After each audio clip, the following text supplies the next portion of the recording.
Hey guys, this is the WalterFootball.com After Dark Show for March 21st, 2025.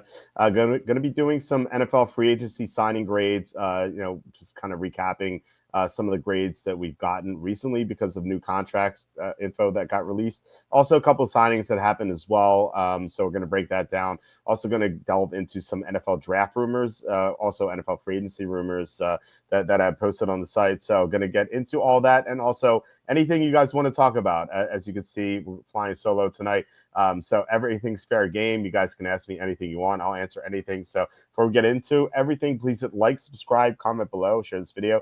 Visit the link in the description for the merch store. As always, I'm wearing one of our shirts, Money Laundering. That's if the astute viewers might notice that, hey, it's the same shirt from yesterday. And yes, it is. That's what fatherhood is like when you have a 3-year-old and 18-month-old, actually 19-month-old, actually, as of yesterday. Well, 2 days ago, I should say. But anyway, yeah. You can go to the merch store here. Buy that shirt as well as everything else. We have some new shirts like Dump Roger Goodell, where Roger Goodell is sitting on the toilet. We have some other ones. We have some mugs. You can change the color of the shirt. It's a great gift for anyone. So it's 15% off. So it says like it was higher. It's like 25% off during Christmas, but like it seems as though the prices of the shirts have dropped, I guess, due to economic conditions being improved. So yeah, I mean, $13-14 for high quality shirts.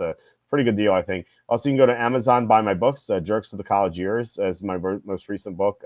I spent 6 years at Penn State, and I wrote down things I saw there. Whereas, whether it was like people in my dorm or like weird professors who taught me, and I compiled it all into a book, and it was a lot of fun to write. I think you guys might like it if you like that sort of humor. Also, please consider super chats, super stickers. That's the best way to support the show.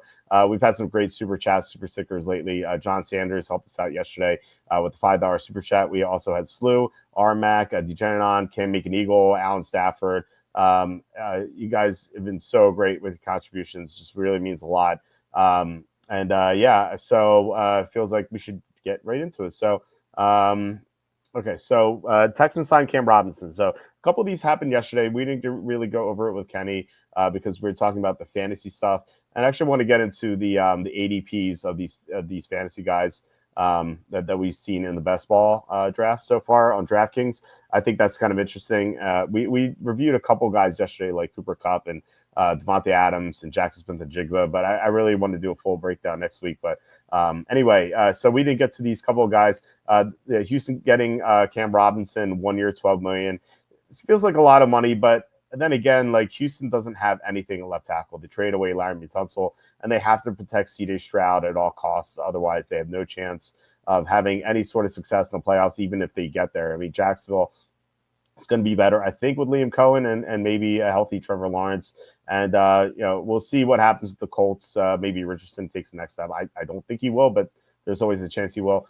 So the Texans need as good protection as possible, and Robinson helps them for sure. Now he's not like a great blocker by any means. He's fine. He's decent. He did an okay job for Minnesota last year when Christian Darrisaw went down. The Vikings, of course, traded for him. So he can like hold down the fort for a year. I think that Houston could still draft the tackle at 25 if like Josh Connerly's there, the tackle from Oregon. I kind of actually want to see if he visited Oregon because the visits came out yesterday for Connerly. Connerly visited, yeah. So Connerly visited Houston. So his visits are the Falcons, the Bears, the Texans, the Saints, and the Eagles. I think the Eagles make a lot of sense because Lane Johnson's 35 or 36. Saints obviously need a tackle. Texans, we talked about them. Bears, they added 3 offensive linemen already, so I guess they're still looking for help there. And then Atlanta, I guess Jake Matthews is getting up there in age, so all that makes sense for Connerly. Houston could definitely take him at 25. I think I might actually make that their pick. Right now, I haven't taken Gray Zabel in my mock draft, but I think Connerly makes a lot of sense. Love T says Kansas City just re-signed Charles Omenihu, 1 year, $7 million. Did that just happen? I didn't see it. So Omenihu, I had as a 2-star free agent in my free agency rankings. He was coming off a torn ACL. He's what is he? He's 28. So Yeah, I think that's a pretty good signing. I mean, given that it feels like they're kind of buying low here because last year he didn't do too well coming off that injury, but he's going to be 2 years removed from the torn ACL now, and he's still young. He's not 30 yet, so it feels like that's a really good re-signing. So I'll add that to the grades as soon as I'm done. So Love T, thank you. So thank you so much for posting that here because just basically talking about free agency signing grades right now, and yeah, definitely going to add this here. Another signing that happened was Texans re-signed Daniel Hunter, 1 year, $35.6 million. It's a lot of money for this guy, but he's so talented. He gets like 12 plus sacks every year. He's just a huge producer. 42 sacks over the last 3 seasons. The only downside here is that he's 30. He just turned 30, so I don't think he's going to decline yet. I mean, there's always a chance there could be early regression, but I think it's a pretty safe signing. It's only 1 year, so even if he just completely falls off, it's not going to like kill them long term. Now they won't be able to carry the money over into next year, but given how much the salary cap is going to keep rising, and given that Stroud is still on a first contract, I don't think it's going to affect him that much. So I gave him a good grade for this, a B plus. It's not like a bargain. Obviously, it's a lot of money for 1 year, but I think it's well deserved. I mean, he's such a good player. So some other signings that I got to today where these contract details were not out when the signings happened. I don't know. Like this feels like every year there are signings that happen and we don't get the contract details until we like 2 or 3 days later. And so there's generally like let's say like 5, 6, 7 contracts or contracts that we won't have of signings, and like I always have them on my I mentioned this before. I have a notepad document. I always have it open, and I put like random stuff in there, like stuff I want to copy paste, just so I can access it quickly. Just like random stuff here, and I always have this list of guys that I don't have contracts on yet, so just so I can check it. I check it twice a day, just to make sure I can find their contract details, and then once I do, I can post the grades. And I did that for a few guys today. But like this year, there's so many guys that don't have contracts. So there were three that happened today. So we can count three. In addition to the three, I'm going to get to eventually AJ Dillon, Greg Van Roten, Anthony Walker, Stone Smart, Alexander Madison, Gardner Minshew, Olamide Zaccheaus, that's 10, Dane Jackson, Kylan Granson, Juju Smith-Schuster, Paris Campbell, Artie Burns, that's 15, Juan Thornhill, Jeff Okudah, Nathan Landman, Mecole Hardman, Jordan Fuller, that's 20, Jack Gibbons, Rondale Moore, and Tevin Jenkins. It's 23 guys. And like I said, it's usually like 5, 6, or 7. Maybe it's had more on occasion, but I don't know what's going on with the NFL reporting. It just seems like it's like at an all-time low. I don't know if people aren't reading newspapers anymore, and like I don't know. So some of these I don't know, reporters I feel like are lazy. Where I don't know, maybe it's the USAID running out and they're just not getting funding for reporting. I don't know. It's like it's kind of ridiculous that we haven't had info for all these contracts yet. You'd have to think that like the people covering this team would be able to get that info, but for some reason they haven't. So like I said, we got 3 new ones today that we were able to grade. Colts signed Khalil Herbert. 1 year, $1.33 million. I wish Kenny were on right now because I know he's a big Herbert fan. I like him too. Kenny is like the ultimate Herbert cheerleader though. But I mean, I think he's underrated as well. He's always done well, like when given the chance. But for some reason, like coaches just don't want to give him like ample number of carries. It feels like they always want to bring in someone else.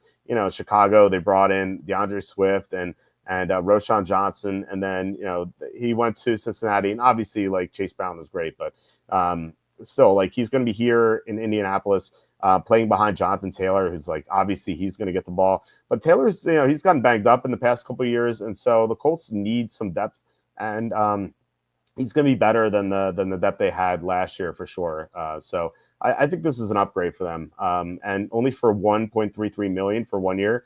I think that's outstanding. There's no risk at all here. So I like it quite a bit. Herbert, Sue says Herbert doesn't drop the ball before crossing the goal line. Yeah, that's definitely true. I don't think Taylor's going to do that again in his entire career. But yeah, that is true. And thankfully Tom isn't on right now. He was on last Thursday. Tom will be on Saturday. it's so you could always say things haven't been the same around these parts since the battle of horses. I wish I could say that when Tom was on. I should get like a cowboy hat and like some straw and just like pretend to be like one of these old timers living in the countryside and like I I think that'd be a funny bit. I don't know. I don't know if Tom's listening right now, but I think that would catch him off guard. But yeah, I mean, no, Herbert's definitely not going to do that for sure. He's a pretty solid player. I like him quite a bit as a backup for the Colts. And but they have last year, like it was like Taylor Goodwin or something. I can't even remember who their backups were. Like they weren't very good at all. I think I just want to check real fast. It was like someone who used to be in the Niners, I think. No, I'm not seeing it. So right now, outside of Herbert, their backups to Tyler Goodson, and there's one other guy I can't remember, but right now, Salvin Ahmed, Salmon Head, as we used to call him. Um, so those are the only backups. So yeah, I mean Herbert's definitely a big upgrade over what they had. Okay, so another signing that happened that we could regrade is the Jets signing Chucks Okorafor, 1 year, same contract, 1.33 million. This is a lot worse. Okorafor played one game last year. He played the opener against the Bengals, so he was on the Patriots, and he had like one of the worst showings I've ever seen from an offensive lineman. Like he was beaten constantly, like on every play. He just got like the guy just ran past him. It was embarrassing.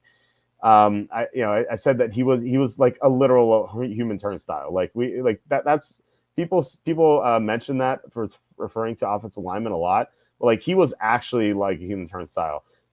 So I was like he was benched. Like, I think in the second quarter of that game, and I remember seeing that. And I remember thinking like, oh, I wonder what Pro Football Focus is going to grade him at. Like, what's this going to be?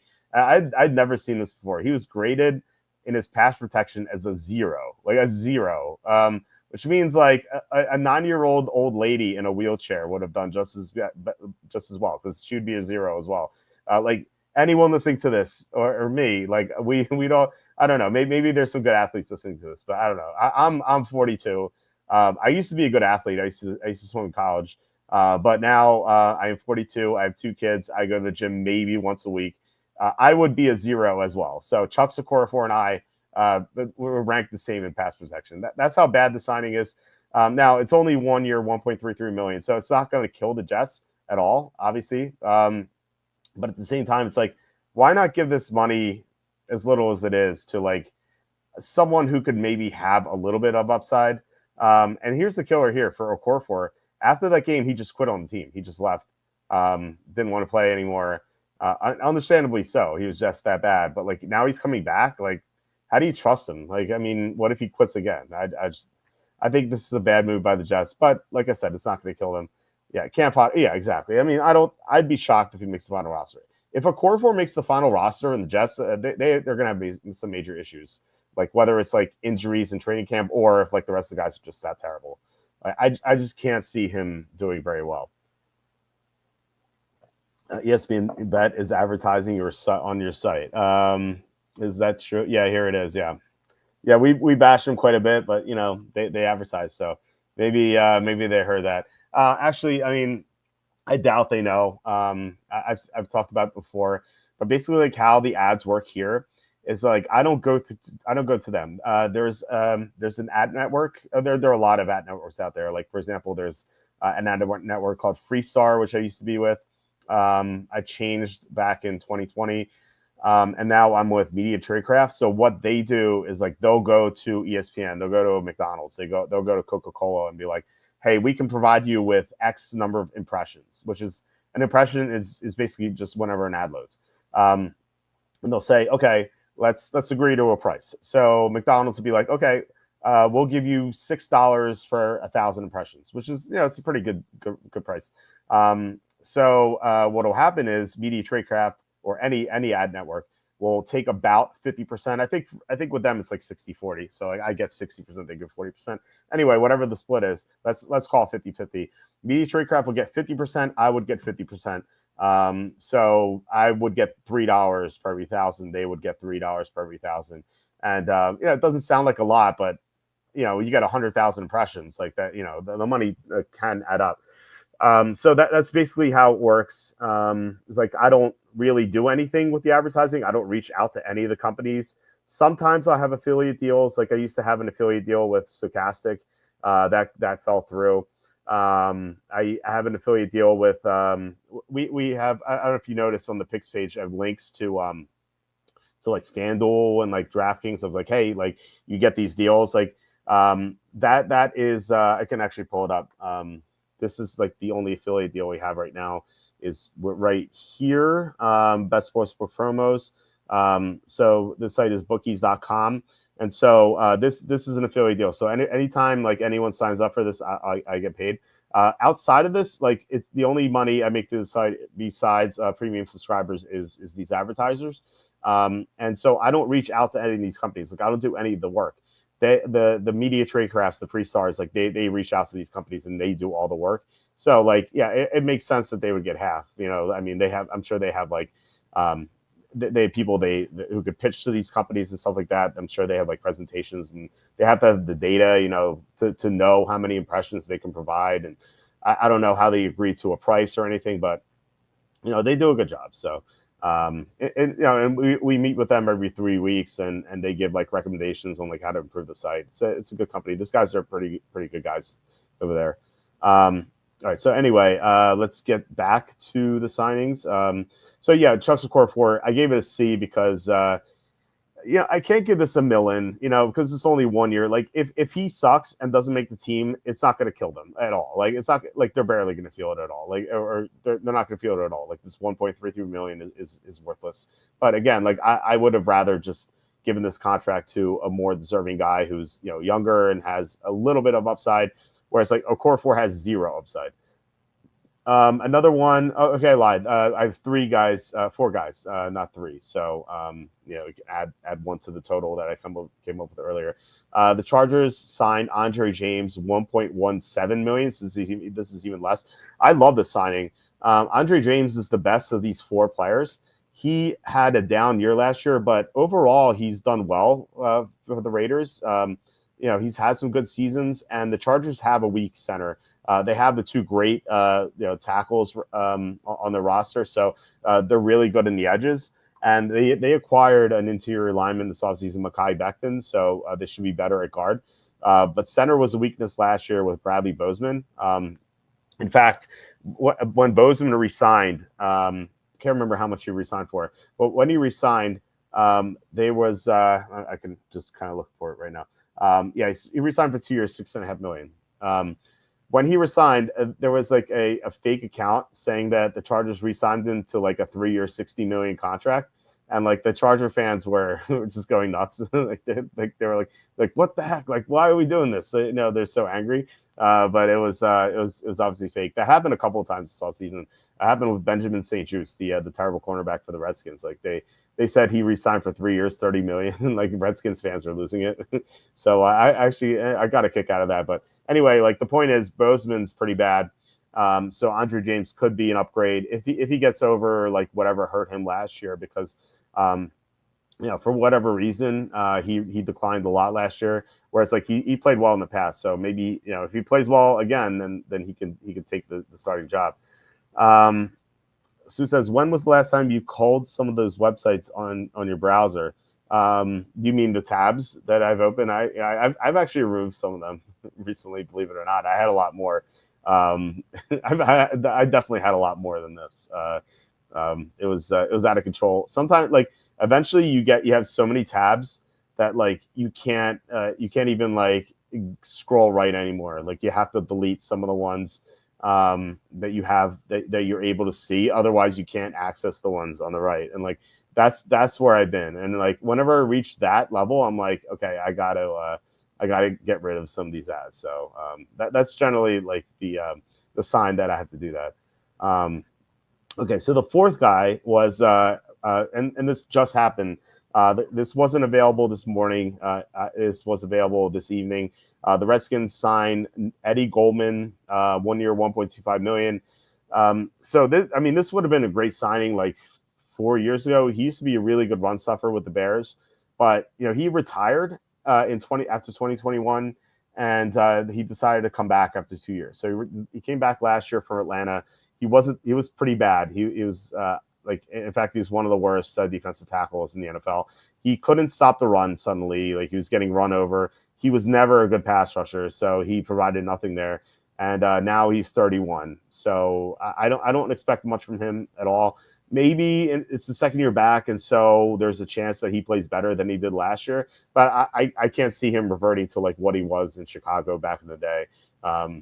So I mean, this is okay. You know, like 1 year, 1.25 million. Again, this for the fourth time. Like, these contracts are not going to hurt their teams. Like, if Goldman's a bust and doesn't make the roster, Redskins aren't going to feel it. But I do like this better than a core four. But I like this a lot less than the other ones. I like this a lot less than Andre James, and I like this a lot less than Khalil Herbert. Okay, so those are the signings. There were some rumors I wanted to get to as well. I think they're worth discussing. So I'll get to this in one of the other tabs. Okay, so we'll scroll up. This is reverse chronological. The Browns' desperations may have them move up to number one. It's from Zach Jackson from The Athletic. So, I mean, it sounds like there's another. I think there's another rumor that accompanies this. I think it's yeah. So this is from Jeremy Fowler on ESPN. The Titans are comfortable drafting Cam Ward first overall. So for me, I think they could definitely take Cam Ward, as this rumor suggests. But to me, I think this might also be like the Titans saying that or leaking that, just so they up the ante for like the Browns or the Giants to trade up. Or who knows? Maybe another team, maybe the Jets or someone else. Like, who knows? Maybe the Steelers pull like what the Eagles did in 2016. They move up once and then they move up again, like the Eagles did for Carson Wentz. So that could be it as well. It also could be like the Titans are like, okay, if we're not trading out, we're going to take Cam Ward. But we kind of do want to trade out. So hopefully some of these other teams give up more compensation to move up to number one. So I guess this is just like the Titans being like, okay, we like Cam Ward. We're not in love with Cam Ward. Like, but they have no quarterback. They have Will Levis and who's our other guy? I think it's let me see. It's some scrub. It's Brandon Allen. That's it. That's all they have a quarterback. Like, they can't go into the season like that. Like, and it seems like Aaron Rodgers is not going to go there. I thought that Rodgers would have a chance to go there because he's friends with the guys in the front office, and two guys in the front office, and he has property in Nashville. So I thought that like he would go there, but apparently not. I think he wants to go to Minnesota. That's what it sounds like, but I don't think Minnesota wants him. McCarthy is, they like McCarthy, obviously. And then I think Pittsburgh's his other option. The Steelers just signed Mason Rudolph, but that's not going to preclude them from signing Rodgers. I don't know if Rodgers wants to go to Pittsburgh. If I'm him, I think that's my best option, really. I mean, they have a winning record every year with bad quarterbacks. And like, yeah, I mean, maybe you can call him a bad quarterback now that he's close to 42. But he's still better than a Russell Wilson, decrepit Russell Wilson, or Justin Fields, or Mason Rudolph, or Kenny Pickett. Like, he's still better than those guys, so it's still an upgrade. So if I were Rodgers, I'd be fine going there. John says, did you see the details of T. Higgins' contract? I did not. Did you see it? I don't know if you're asking me if I can provide any insight on it. I'm looking at it now. So it's 4 years, 115, guaranteed at signing $30 million, total guaranteed $40.9 million. This is all estimate. Here, I'll pull it up. I've never seen this on SpotRack. So yeah, so like this is all estimate. I don't. It's kind of strange. Yeah, it looks like it says potential out 2027's 2 years, $58.9 million. So what is this, like, really just a 2-year contract instead of 4? Kind of makes sense, right? So I don't know if anything stood out to you. John says they can cut him next year and not have any dead cap. So I think you mean after 2027, right? Or sorry, after 2026, like heading into 2027. So this is like really 2-year deal. So it seems great to me, right? So usually the Bengals don't do a good job signing players, but as Kenny said yesterday, they kind of have to this offseason. So it's kind of an excuse to keep their receivers. It's kind of wild that they didn't sign any free agents at all. Um, okay, nothing's guaranteed after next season. Um, okay, interesting. That doesn't say that here, I don't think. Um, yeah, it doesn't say that here. Okay, okay. I mean, yeah. I guess that makes sense then. Or the season, yeah. So yeah, I mean, look, the Bengals just are still kind of a mess with their defense, but it's at least nice that they were able to get a good contract here, right? But yeah, I mean, if I'm a Bengal fan, I said this yesterday. I'm like, how do you root for this team knowing that your owner is so cheap and doesn't want to win? Like he's not like dedicated to winning. I don't know. Maybe like his financial situation is not great. Like I don't know anything, but about that situation, but at the same time, it's like it's got to be so frustrating. I don't know, but I'm like I'm basically a sellsword fan because I said this before. I'm like I root for the team I bet on. So you know, if they pay me, I'll root for them. It's basically where I am. Um, so yeah, like I don't know. Like it's got to be really frustrating. I don't know if there are any Bengals fans listening and can chime in, but um, it's got to be like kind of infuriating that you just root for your team and your owner is just not willing to go the extra step to get there. Kenny's probably loving this. Yeah. Well, we can ask Kenny about it on Wednesday before we go into the ADP and stuff like that. So always glad to get his insight on these contracts. Um, okay, let's get back to the rumors here. So anyway, like I said, I think Tennessee likes Ward but doesn't love Ward, and they kind of want to trade up, trade down, I guess. Feels like almost every team wants to trade down. Like the fans always want their teams to trade down, and it just never happens. So yeah, I feel like that's what they stand right now. I don't think the Browns and Giants are offering them enough compensation, but maybe they'll get desperate as the draft approaches. We're almost a month out, which is kind of uh, it gives me a little anxiety because I feel like I'm so far behind. I actually wanted to start my NFL free agency team grades yesterday, and I was so tired after the show that like I passed out for like an hour and a half, and like I woke up.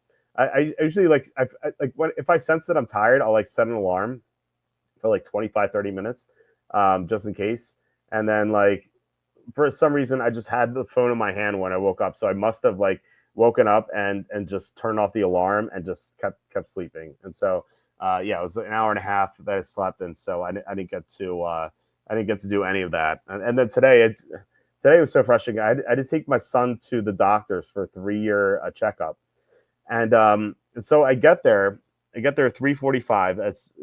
That's when his appointment starts. So they tell us that like we'll be a few minutes. It ends up being like 15 minutes. So like we go back. First of all, my son he doesn't want any part of this. Like he doesn't want to get his height checked. He doesn't want to get his weight checked. He's like crying. And then we get to the room. The nurse tells him to strip down. He doesn't want to take his shirt off. He doesn't want to take his pants off. Like he's like really upset. I had to like calm him down by like giving him my phone. Like he watched like Paw Patrol or something. Um, so like they took like no joke like a half hour for them to get there. So again, like my appointment was at 3:45. By 4:30, they still weren't there. And so the nurse comes in and she's like, "Oh, we have some confusion on our end. It seems like your son has already had his 3-year checkup." And I'm like, you know what? I think you're right because I remember taking him here, but my wife still scheduled the appointment. So like I kind of in my head I'm like I thought I did this, but maybe I don't know. Maybe I'm crazy because my son also got sick, so I sent him. I took him to the doctor here as well. So I just assumed that I was a little confused about that, but yeah, they were like the nurse was like yeah, if we can still get him checked out, but it'll cost you like $200. I'm like, screw this. Like what am I doing here? So I don't know like how they didn't catch that. Because the receptionist told my wife when my wife was in with our daughter, the receptionist said, "Oh, your son hasn't had his checkup yet." And so yeah, it seems like they were like they just like screwed up and just didn't like weren't paying attention to to what happened. I don't know. It's that was really frustrating. That was like by the time we got home, it was like 5:30. So it was like almost 2 hours of our day that was just like wasted um, to just like going to a doctor's appointment that we already had. And like I said, we were waiting there for a while. That was kind of the worst. So yeah. So anyway, that was my day.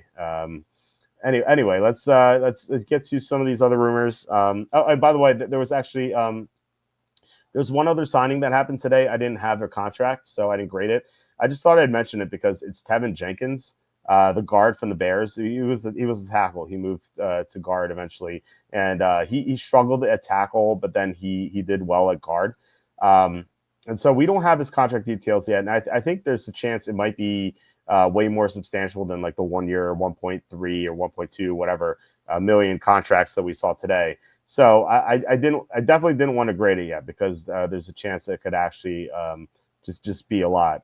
But at the same time, I don't quite get it. Like, first of all, it's kind of it must be disappointing to Seahawks fans because I remember talking to a Seahawks fans on the show, whereas like the thought was like, oh, okay, what do the Seahawks do because their interior offensive line sucks so much? And so I mentioned that Tevin Jenkins was a pretty good possibility, but apparently not because he signed with the Browns. And like the confusing thing is like the Browns, like they don't need a guard. They have two good guards. They have Batonio and Wyatt Teller. So I'm like, what do they do? What do they do with Tevin Jenkins? And like, I'm thinking that like maybe they play him at tackle, which is like it's kind of bizarre. It's like if that's the case, like were they just not paying attention to how he struggled there? When he tried that with the Bears, I think that's like a pretty big misstep. So I'm pretty curious about like first of all like how much they gave him, and second like where they plan on using him. Like if for some reason like he didn't sign for a lot as like a 1 year, 3 million contract, which like would be so bizarre to me because I'm like Seattle couldn't give him more. If they give him that, then it's like okay, I guess he's just a backup. But if they gave him like a 2 year 12 or who knows maybe even more, then it's like okay, are they trying to attack a tackle? Like I don't quite understand. So I'm really confused about the move. So maybe by the time we get the contract details, maybe we'll have some clarity there, but I just don't get it. Yeah, because I'm saying there must be something wrong with Jenkins. Yeah, maybe he's just banged up or he's not over an injury. He does have durability issues. That's the one downside with him. So I can understand why he didn't sign for a lot, even though he's like when he's healthy, he's a pretty good guard. Um, so I guess that's it. But yeah, I don't. This is very bizarre. I was shocked when he signed with Cleveland. Like Cleveland, they had two good guards. Like what are they doing with him? So I don't know. I don't know. Maybe that's the only team that wanted him because there might be some sort of injury that we're just not like fully like aware about. So yeah. Anyway, we can move on. So we have a couple of stories regarding Stephon Diggs. The Raiders could target Stephon Diggs according to Ryan McFadden from ESPN.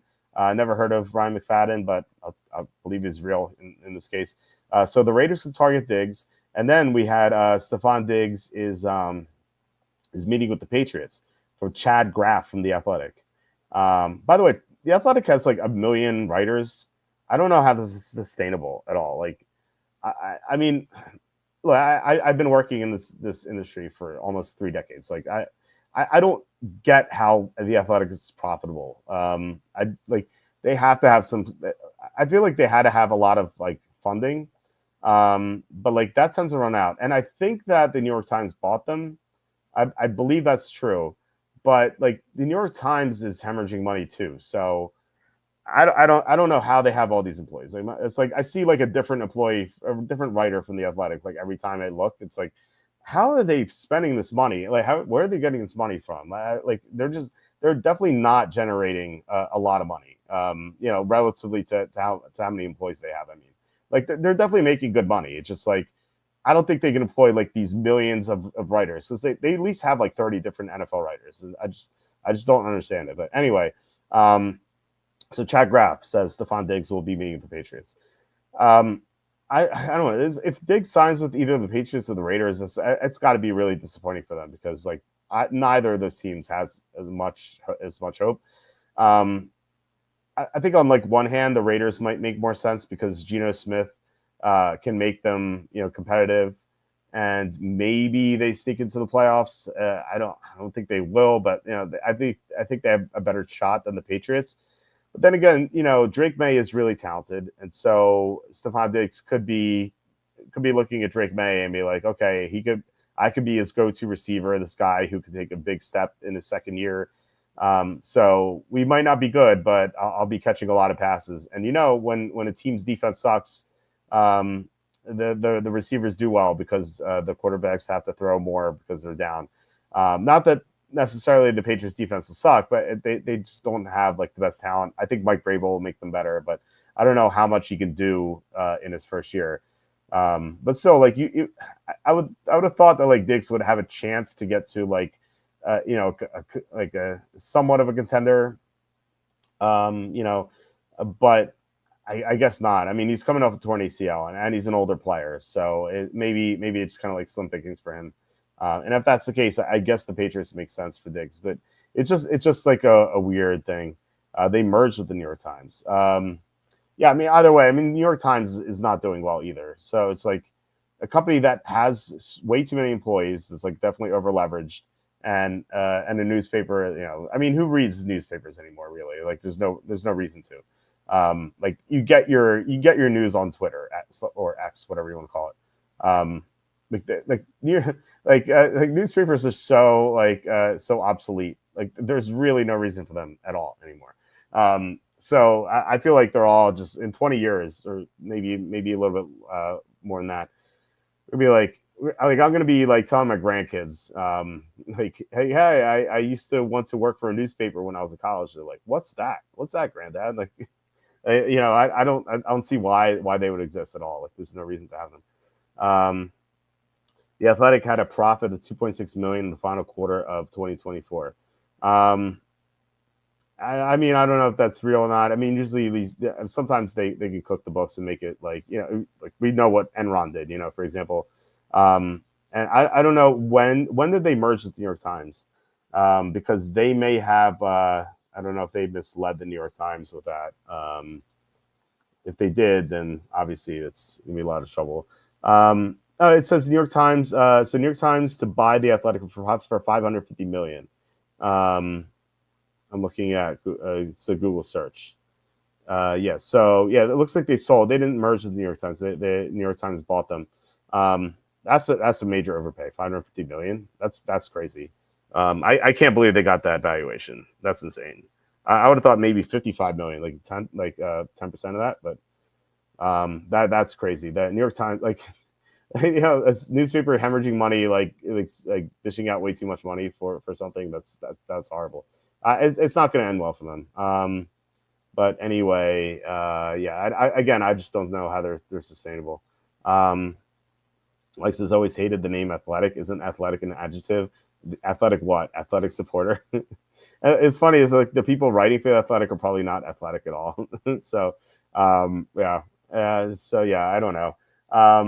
Whatever. I mean, look, they have some good writers. I'm not saying like these guys suck. I just don't know how their business model can sustain itself. I just like with all these NFL writers, you can't have 30 NFL writers, and just hope to keep generating money. Like it's not going to happen.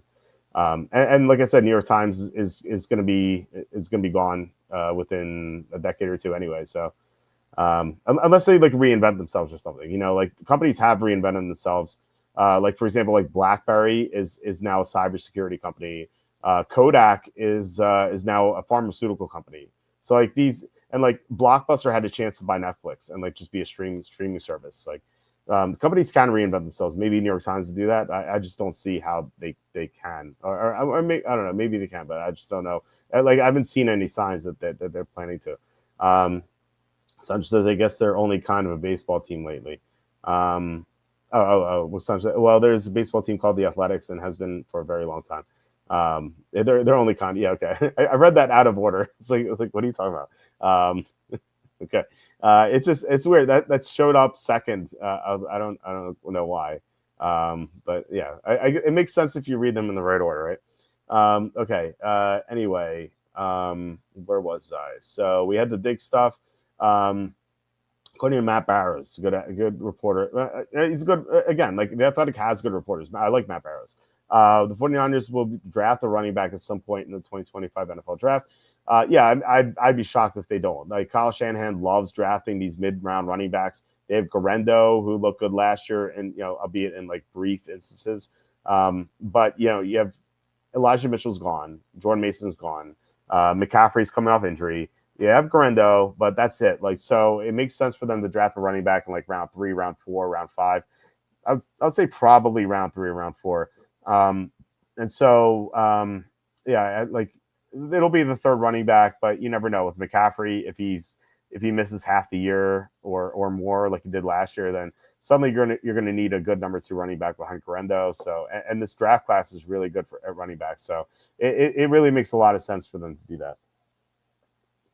All right, so Tony Pauline, who's a great reporter himself. I don't know if he classifies himself as a reporter, but he does. He's a great NFL draft analyst. Um, he says the Jets will take a quarterback on day 2 of the NFL draft. Pauline has sources with the Jets. I know he's done a lot of reporting with like what the Jets are going to do.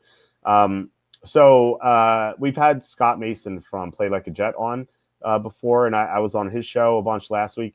So he really wants the Jets to get Shedeur Sanders. Like if Sanders falls beyond the third pick, then there's a chance that he falls to the Jets at number 7.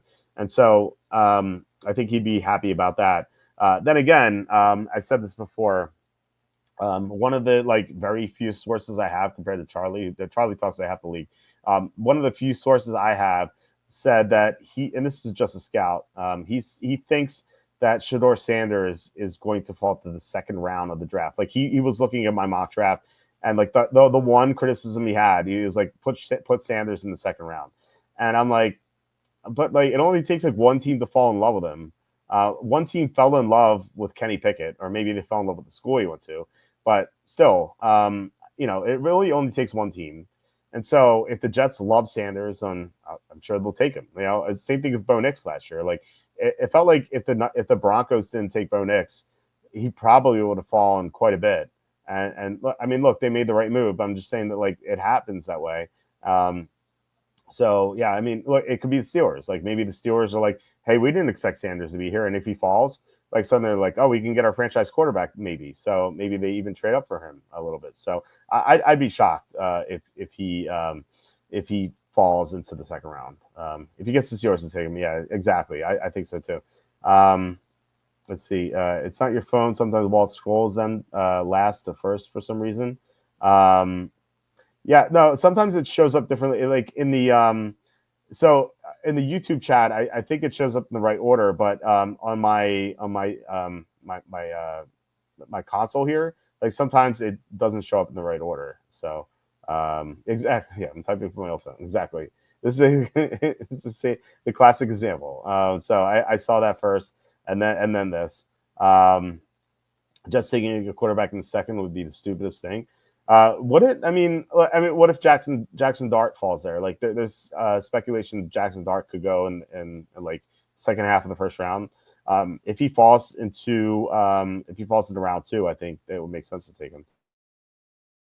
Let's see. They are the Jets, JETS. They do what they do. That's true. 2 teams fell in love with Pickett. The second one is the Browns. Yeah, I mean they did trade a 5th round pick for him. I had an email from a Cleveland fan when as soon as that happened, he's like a 5th for Pickett. He was like so angry. I'm like, I don't think that's that bad. I mean, look, he was a 1st round pick. Like he didn't deserve to be a 1st round pick. Probably deserved to be a 2nd round pick. So like, I mean, a 5th round pick for a guy who should have gone the second a couple years ago. I don't think it's the worst. It's not like the Browns have anything going for them. You might as well like take a shot. He's better than Dorian Thompson-Robinson by default. So it's not the worst thing. I don't know. Cassandra, tell me why you think that's a bad move. If they like a guy in the second round, like why not go for it? I don't think they should like pencil them or like just lock themselves into a quarterback on day 2. But if they like a guy enough there, like why not take him?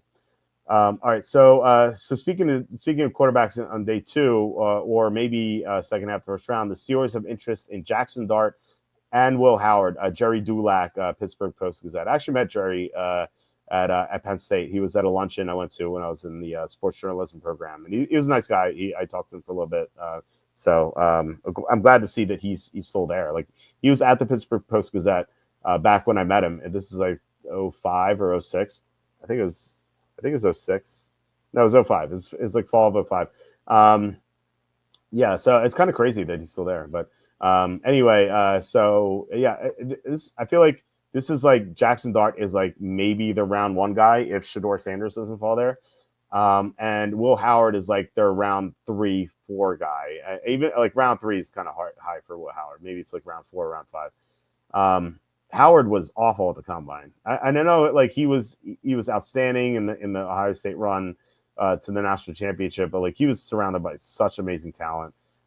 If you swap Howard to like a mediocre team and take that mediocre team's quarterback and put him on Ohio State, like I feel like those two teams still have the same results. Like Will Howard probably doesn't do much for that other team, and whichever quarterback they have wins the championship. And I know like Will Howard had made some clutch plays for sure. He's a good scrambler, but at the same time, like his throws at the combine were just awful. So I don't know like how the Steelers watch that and think like, oh, we got to get Will Howard. Like maybe it's like round 4, round 5, kind of like that. I think that would make the most sense to me. Steelers also met Jalen Milroe at his pro day. I don't know how much that means, but I'm sure they're meeting everyone. But I didn't get like info that Milroe met with anyone else, just the Steelers.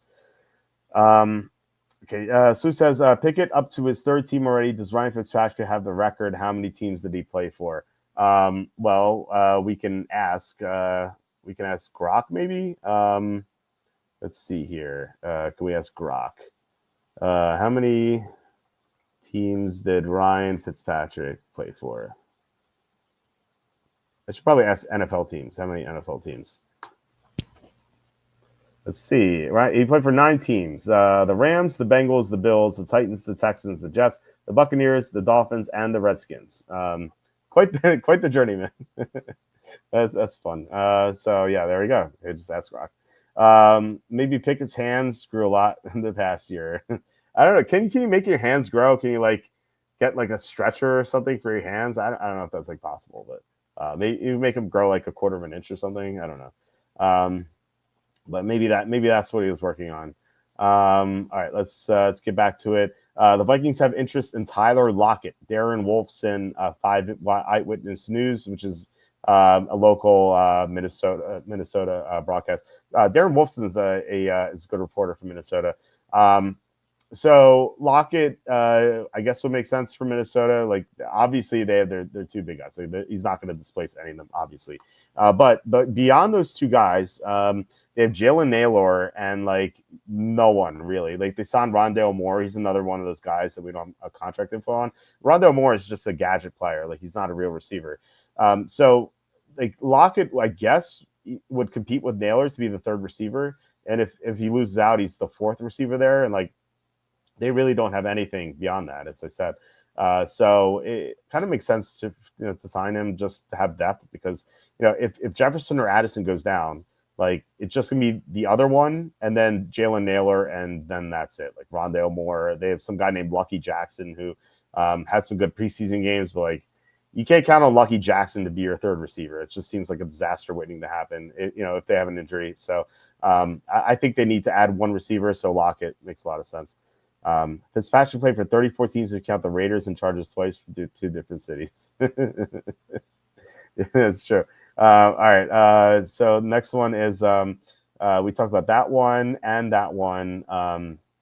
Here's our last one. The Giants had a presence at every Colorado game this year. It's from Daniel Jeremiah. So I guess this means Shedeur Sanders, right? I mean, maybe it's Travis Hunter. Obviously, Colorado has multiple players. They have some prospects beyond that too. But you're not going to send scouts to every game, for like a 5th round pick. So I think it's like I think it's Shador Sanders, even if it's Travis Hunter. Like, like why attend every one of Travis Hunter's games? Um, they had to be like really digging into Shador Sanders. So I think if the Browns pass on, I feel like Cam Ward's the first pick. I don't know who's making the pick, whether it's the Titans or the Browns or the Giants, or maybe a wild card team that we don't know of yet. So Cam Ward's going one. I think I think Shador Sanders is going two. I mean, despite what that scout said. Um, and if that doesn't happen, if the Browns go Abdul Carter, then I have to believe he's going three to the Giants, right? Like we don't know yet. And I assume that Charlie's going to give us some great info here because I don't know he has obviously has so many contacts and he'll be able to tell us the week of the draft like uh, where we should expect Sanders to go and like where we should bet him and whatnot. Um, but yeah, I mean, I have to believe that the Giants have some interest in Shador Sanders. Like what else are they going to do? Quarterback? Like what are they going to sign? Like Jameis Winston or something? Like it doesn't make sense. Like the only quarterback they have on the roster right now is Tommy DeVito, and we've seen him play. It excites some of the Giant fans, but he's not like a real quarterback. So yeah, I don't know. We'll see. By the way, the Bulls are up by 3. I just checked the score. They were down like when I started the show, they were down like 15 points. Vucevic got over, so that's exciting. Um, what two of my DraftKings lineups have potential to win. Uh, the night slate at least. I posted this on Twitter, by the way. I had a lineup on Tuesday. It was Tuesday. It finished 19th in like the $200 DraftKings contest, and one of my players is Josh Green, and he had like his worst performance of the year. He only had the 7.5 DraftKings points, and he was projected for like 20. I projected him for like 26. I looked at like every other site. They projected him for like 20, 21, 22, 23 because LaMelo Ball was out. If he had that projection, if he just got to 20, I would have won $25,000. If he got to 26 where I projected him at, I would have won $100,000. But I did not win anything close to that because of his stupid 7.5 output. I did cash, so that's nice, but man, I didn't even win four figures. It was definitely less than that. I'm happy to cash, but like that was such a disappointment. I'm like, I don't know. He's gonna be in my crap list forever. It's Josh Green. What a bum. Like 2 games before that, he had like 30 something DraftKings points. If he had that, I easily would have won the 100K. Like just so disappointing. Anyway, what are you gonna do? But glad to see that the Bulls are up. Hopefully they can keep that up. It's at the end of the third quarter. And I'm bringing that up here because I don't really have anything else to talk about. Like I said, I didn't expect the show to be very long. I know the NCAA tournament games are still on. The one right now is St. John's Omaha, and like St. John's is up like pretty big. I've been doing what Evan recommended on Tuesday, which was betting the under in the second half.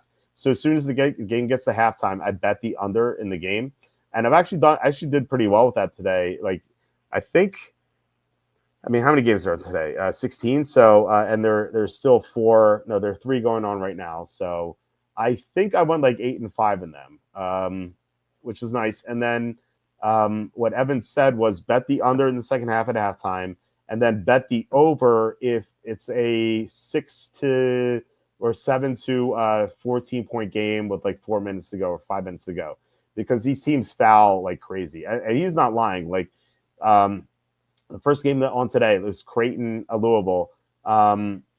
It was like a 13-point game, and like Creighton was like, or Louisville was fouling like nonstop. They're foul. Like it must have been like 30 points in the final 3 minutes in that game. It was insane.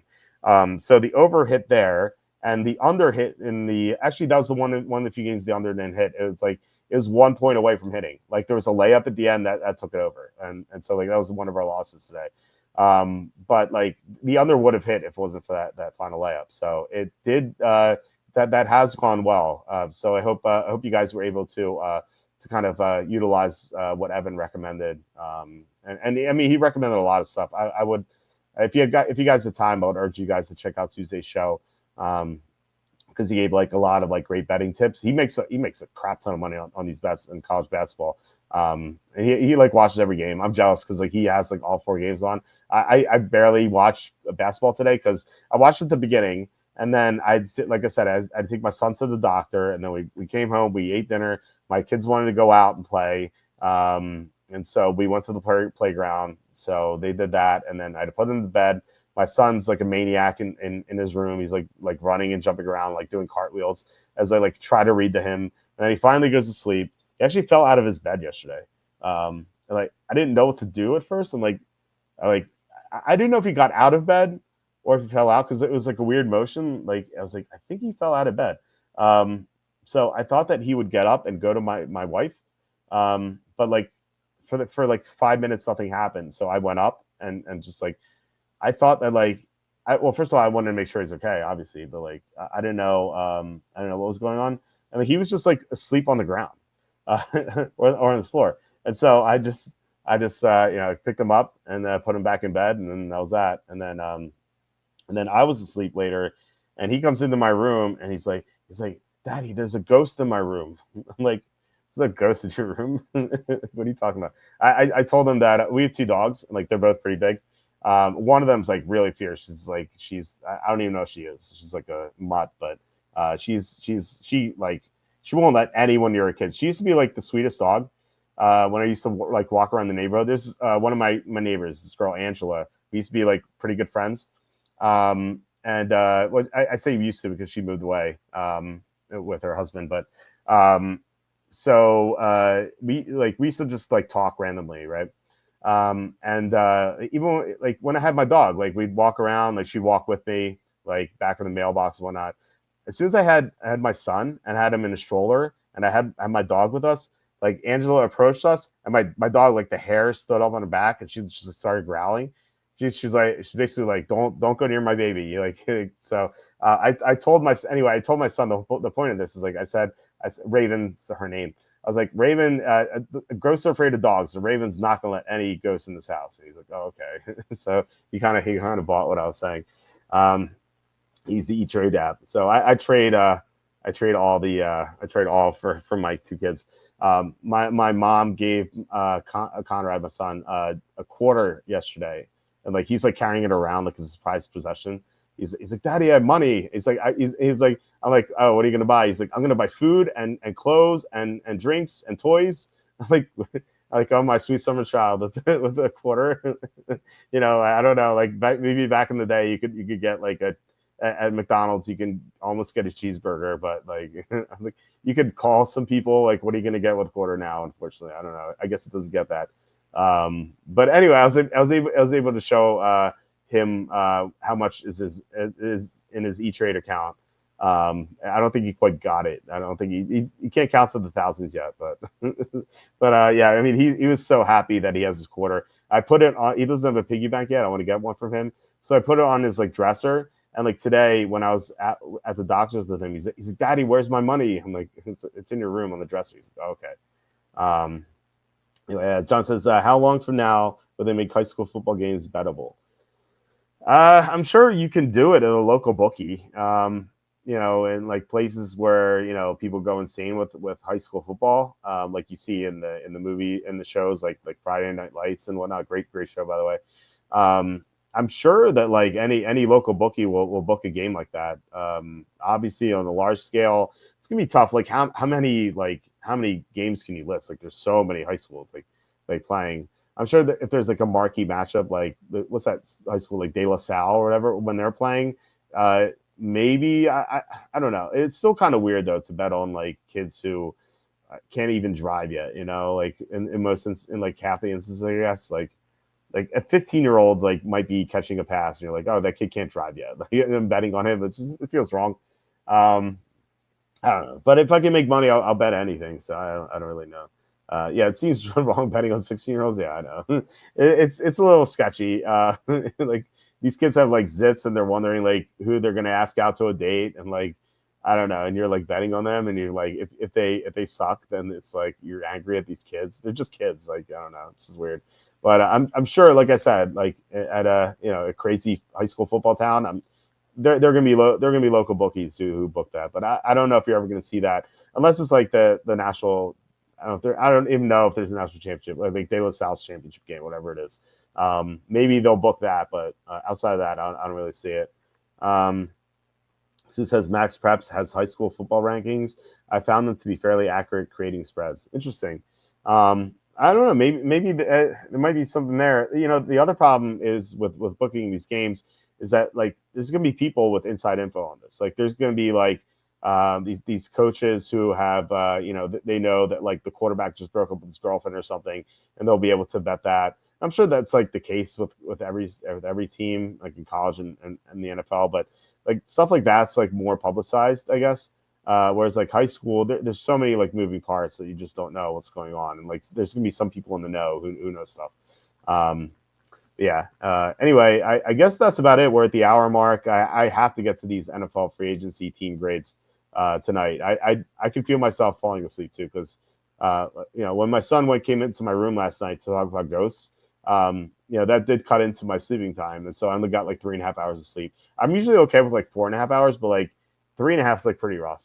So I was falling asleep like reading like books to him tonight. He's reading like Winnie the Pooh. I hate this Winnie the Pooh book. It's so long. Some of his books are fine. I like some of his books. Like he has Dr. Seuss. He has like Little Blue Truck.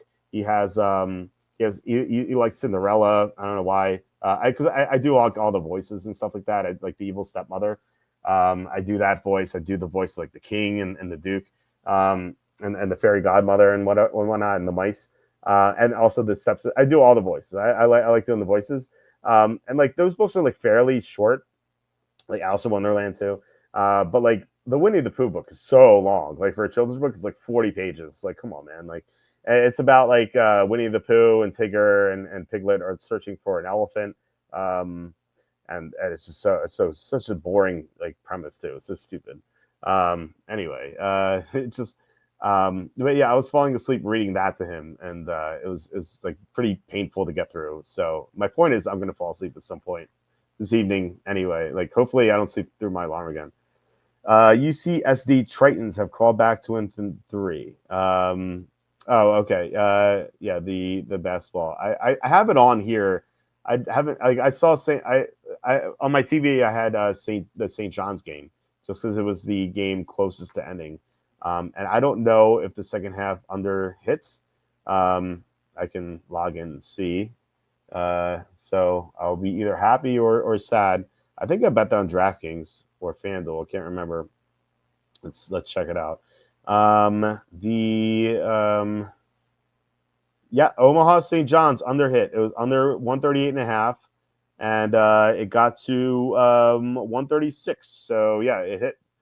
Nice. Yeah, I mean these second half unders are I mean Evan was not joking about this. They're very strong. If Michigan UC San Diego doesn't go to overtime, that second half under is going to hit too. And then I also bet the under in the UNC Wyoming Texas Tech. That's still kind of too early to figure out, but that's going to hit. But if I think it's going to be like let's say like 10-6 probably on the day on these unders in the second half. It's really good. What channel is that Texas Tech game on? Does anyone know? I assume it's not CBS. It might be like usually like the last game's on TNT or TBS because like they transition to something else. Let's see, is it TBS? Yeah, there's a lot of excitement. Oh, it's the UC San Diego up 2 against Michigan. I think I had that as an upset in my bracket. I filled out 2 brackets. I filled out like one whatever I had on the site. Some guy hit a 3. Michigan just hit a 3. I had the one that I had on my site, and then the other one I filled out with like all the 50-50 games. I picked the other one. I went the opposite. So I am rooting for the one I posted on the site though. Yeah, they call timeout with 2 minutes left. Michigan's up 1. I obviously want my bracket to do well, but I don't know. And plus, as a Penn State fan, I'm not a big Michigan fan. Like if they lose them, I'm not happy about it. I should say Penn State fan. I'm not a Penn State fan. I'm a Penn State alumnus. I don't like care if Penn State does well. I don't know. I don't like. I guess I'm like the worst fan ever. I always say this. I went to Penn State for 6 years, and I like the team that went to the Orange Bowl. That '05 team that had Michael Robinson, Tamba Hali. I knew some of the guys, Paul Posluszny. I knew some of the guys on the team because I covered them for a newspaper. I wrote for the Central Daily Times, and so I covered them. And I also got to talk to them through my sports journalism class. So we went for that class. We even went to a game and we interviewed some of the players, which was fun. So I got to know those guys. I sat next to Tom Bahali in like two of my classes, and he was like the nicest dude, but like he was so aloof. Like he just didn't pay attention at all. He had this girl come into class with him, and she took all of his notes, and like he would have these like tiny water bottles. He'd bring like 20 of them, and he would like stack them together like a pyramid, and like what are we? This is a history of journalism class, and my professor would just like stare at him, the pyramid. He would just like stop teaching. It was so weird, and like the entire time, like the girl was just taking notes. Like he was not paying attention at all. He was just like working on his pyramid the whole time. But no, he was super nice. Um, Michael Robinson was a nice guy too. I was glad to see that like he had a nice career at NFL Network. I don't know if he still works for them, but he was good on there at least. And I'm not surprised because he was part of the Penn State journalism program, and I mean he like even like he would like say some jokes and stuff like that, and like he was a nice guy overall. He was concerned that he was going to lose his job as the quarterback ahead of the season. Like he thought that like he might get benched at some point, and he ended up having a great year at Penn State, and he obviously wasn't like a NFL quarterback material, but like he did have some good years as a fullback, so I was happy to see that too. Um, Sue says I knew two of the guys who go to high school football games. One makes the line, and the other guy gets to choose which one to bet against his buddy. It's funny. It's so weird though. Just going to high school football games. I don't know. It's a little weird, as John said. Um, I don't know. It's strange. These are just kids. Like it's even like even in college, it's like they're still young. They're still young. Like granted, some of them are definitely like in their early 20s, but so like some of these guys just went to their prom. Like the guys we're watching right now, some of them just went to their prom, or like a year ago. It's so strange. And like if you're watching these guys in football, it's like they went to their prom like 4 or 5 months ago. I don't know. It's just weird to think about. Like I remember my prom, and it's like was I ready to like be on a national stage yet? Like I was no, no. I was so weird back then. I took this girl to her junior prom. So the plan was this girl Sheila. She was really cute. I met her through my friend Heather, and she I heard she liked me, so I asked her to my prom, and then she asked me to her prom. And so like the plan was she was a junior, I was a senior, and she went to a different school. So the plan was like I was gonna take her to her junior prom, and she was gonna come with me to my senior prom. And I was so awkward back then. Like I could not talk to girls at all. Like honestly, I still probably couldn't. But no, like no, back then I was just like horrified to talk to girls. Like I just didn't know what to say. I'd like freeze up and just not say anything. And so like I must have just been like such a train wreck at her junior prom that like she made an excuse not to go with me to my senior prom, which it kind of worked out because I ended up going with this girl I liked anyway. This Vietnamese girl that I had a huge crush on her when I was a sophomore. She's a year older. She actually went to Penn State. So yeah, I mean that worked out, but whatever. It's like, anyway, that was me back then, and I was 17 back then. I was about to turn 18, and like I don't know, like people betting on me back then, like that version of me, just seems like insane. I don't know, it's kind of crazy. So Michigan takes a shot. They get a rebound. I'm like the announcer here. Maybe I shouldn't be a play-by-play guy. They're up 66-65. And the other game, Texas Tech is up by 5. So I don't know. I don't know if people are still watching my commentary in this game. But do you? I love this question. Cassandra said, do you think Snow White will revive AMC? Oh man, AMC is pretty rough shape, right? If I don't know if they reverse this woke nonsense with her, like she's like neither snowy nor white. Did you hear why they called her Snow White? Apparently, I saw this. They called her Snow White because she survived the snowstorm when she was a kid. Like, I don't understand. I don't understand like what Disney's thinking. Like, it must be just pure arrogance. Like, they have to know that like no one likes this woke nonsense crap. Like, no one's gonna see this movie at all. Like, it's gonna bomb so badly. It's gonna be awful. I actually like want to see it because of how bad it looks, and so I'll be able to write jerks of the week on it. I don't like if I didn't have kids. I would just I'd be like I'd ask my wife. I'm like, hey, you want to go to see this crap movie so we can make fun of it? I can make fun of it in jerks of the week. I don't even think she'd want to go because my wife like hates woke stuff even more than I do. But in fact, like yeah, the quote I got in trouble for was that remember I said that women would probably be better off not voting. That's what she said. She actually said that to me, and I was like kind of like echoing what she said. Um, so that'll tell you like how she feels about the stuff. But no, I mean that obviously not. I know you're being late and sarcastic here. AMC needs a new CEO. Adam Aaron is a disaster as Michigan wins 68-65. Yeah, Adam Aaron, he's a horrible CEO. Like he kills momentum anytime there's momentum. It's like I remember there was this is like back in October of like let's say 2023. It's before the reverse split and before the AMC 8 merger. There's something in court that happened, and the judge ruled against AMC, which was actually a good thing for the stock because Adam Aaron in his like sleaziness wanted AMC and Ape to merge, which would have just killed all the value of Ape that he handed out. Which he already killed it by selling low on it, but like that would have destroyed all the value. And so the court ruled against them, and there was a rally. Like AMC pre-split went from like $4 to $7 or something, and then Adam Aaron, as the stock was going up, like skyrocketing, he tweeted out that Friday afternoon. He said the judge ruled against us, but I'm pretty confident that he's going to rule on us. So don't expect he didn't say don't expect the stock to rise, but he said like something in that vein, like kind of like he's like kind of like being like sneaky about it. And so then the stock like plummeted back to like $6.50, and obviously it's crashed since then. The stock is now like $3. I didn't check the price today, but I think it's like $2.95 or $3.